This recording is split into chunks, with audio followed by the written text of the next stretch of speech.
só tomar as providências e que a polícia foi avisada também. Tudo bom, Betinha?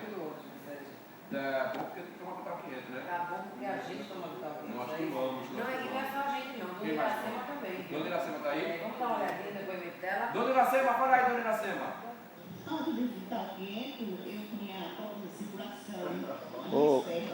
inchada muito. Chave, segura. Não, segura aqui, tu toma. Não dá não pra segurar não. Eu devia estar ali a papila, eu não fiz isso, eu não estava em informação. Mas a caridade tomou a frente da senhora. Inserido que o meu ministerial, ele me está social. Quanto tempo você está tomando Vital 500? Ao mês.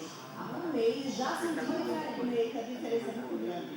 Recomendo que compre, se for sentir problema, circulação, colesterol alto, triglicerídeo, pode comprar o Vital 500. É muita coisa que o Vital 500 ajuda. Um mês, né? Com um mês, essa senhora, antes de ela começar a usar o Vital 500, ela não dá com alegria para nada. Pra não nada. tem disposição para nada. As pernas fechadas, dores nas pernas. Isso pode estar acontecendo com você também que está em casa. Agora você precisa tomar a atitude certa.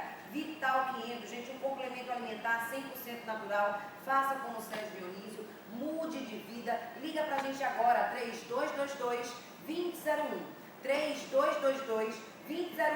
Escolha a melhor forma de pagamento agora, sério, se preferir, vá até a loja. Rua Manuel Borba, número 98, bairro da Boa Vista, popular Rua das Ópticas. Passa lá ou liga. 3222-2001 é Vital 500. Robertinha, muito obrigado. Obrigada, Sérgio.